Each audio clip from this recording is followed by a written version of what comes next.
Hello everyone, स्वागत है आपका पासवान स्टडी स्टेज में। दोस्तों, इस वीडियो में हम लोग लासा निकालना सीखेंगे। इससे पहले हम लोग जान लेते हैं लासा निकालने की ज़रूरत क्यों पड़ा करती है। जब हम किन्हीं दो भिन्नों को जोड़ते या घटाते हैं, जैसे भिन्न दे दी गई है 2/3 प्लस 1/4, तो जोड़ने घटाने में आपको नीचे वाली संख्याओं को बराबर करना पड़ता है। इसी को लासा लेना कहते हैं। भिन्न में अगर नीचे वाली संख्याएं बराबर नहीं होती हैं तो हम ऊपर वाली संख्याओं को जोड़ना या घटाना नहीं कर सकते हैं, तो इसलिए लासा निकालने की ज़रूरत पड़ा करती है। अब हम इस भिन्न को अगर हल करेंगे तो सबसे पहले हमें 3 और 4 का लासा लेना पड़ेगा, तो इसलिए लासा निकालने की ज़रूरत पड़ती है। अब हम आपको लासा निकालना सिखाते हैं। लासा निकालने के लिए सबसे पहले आप इस प्रकार एक ऐसे लाइन खींच लें और ऐसे लाइन खींच लें। फिर इसके बाद सबसे छोटी संख्या से डिवाइड करें, तो जो संख्या डिवाइड हो जाए उसको डिवाइड करें और जो ना हो उसको उसी प्रकार उतार लें। तो सबसे पहले हम 2 से डिवाइड करते हैं। डिवाइड करने का मतलब भाग देना। अगर हम 2 से 3 में भाग देते हैं तो नहीं जा रहा है, तो हम इसमें 3 उसी प्रकार उतार लेंगे। अगर 2 से 4 में अगर हम भाग देते हैं तो चला जा रहा है 2 बार, तो हम इसमें 2 लिख देंगे। अगर 6 में भाग देते हैं 2 से तो 3 बार चला जा रहा है। फिर से हम वही क्रियाकलाप करेंगे। अगर 2 से कट रहा है तो 2 से काटें, तो अभी भी 2 से ये कट रहा है, इसको उसी प्रकार उतार लेंगे। 3 नहीं कटी है तो हम 3 को उसी प्रकार उतार लेंगे। अब 2 से 2 का भाग देते हैं तो 1 आ जाता है, और 3 में नहीं जा रहा तो उसी प्रकार उतार लेते हैं। जिसमें भाग चला जाए उसको काट दें, अन्य संख्याओं को उसी प्रकार उतार लें। इसके बाद हम अब 3 से भाग देंगे, तो 3 एकम 3, और 1 में भाग एक बार ही जाएगा। आपको जो संख्या में भाग नहीं जाता उस प्रकार आपको उतार लेना है, और इसमें भी चला जा रहा है।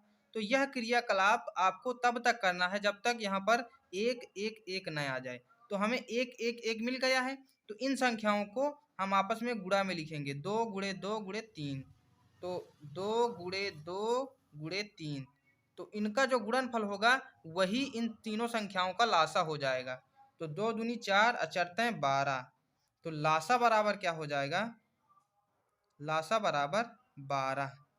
इस प्रकार जो है लासा ज्ञात किया जाता है। देखिए, सवाल दिया गया है 2 3 4 6 8 का लासा ज्ञात कीजिए, तो इसको भी उसी प्रकार हल करते हैं। आपको कितनी भी संख्याओं का दे दिया जाए उसी प्रकार आपको हल करना है। 2 3 4 6 8, आपको एक लाइन खींच लेनी है और ऐसे लाइन। सबसे पहले हम 2 से भाग दे करके इसको काटते हैं, तो जो जो कट जाए उसको आपको काटना है और जो ना कटे उसको उसी प्रकार उतार लेना है।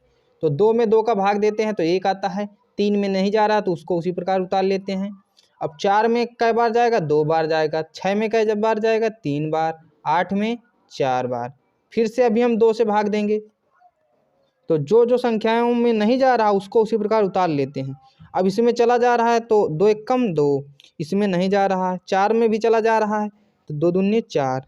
फिर अभी 2 से काटेंगे, तो जब तक काटते हैं जब तक संख्याएं 2 से कट जाएं। अब हम 2 से यहाँ पर नहीं काट सकते हैं, यहाँ पर 1 आएगा। अब 2 से इसमें नहीं काट सकते हैं तो 3 से काटेंगे, तो 1 1 1 1 1, सब में 1 1 1 आ गया। तो अब हमको रुक जाना है। अब इन संख्याओं को गुणा में लिखना है। 2 × 2 × 2 × 3, तो जो इन सभी संख्याओं का लासा होगा, लासा का मतलब होता है लघुत्तम समापवर्त। इन सभी संख्याओं का वह गुणांक जो सभी संख्याओं के पहाड़ा में आता है। तो देखिए, इनका गुणांक में क्या मिला? सबसे छोटा 2 दूनी 4 4 दूनी 8 8 24, तो 24 मिला है। ऐसा 24 संख्या होती है जो इन तीनों पांचों के पहाड़ा में 24 आता है। तो इसका मतलब लासा जो हो गया वो 24 हो गया। लासा बराबर 24। दोस्तों, अगर आपको वीडियो से थोड़ी सी भी जानकारी मिली है तो वीडियो को लाइक कर दें, चैनल पर नए हैं तो सब्सक्राइब कर लें।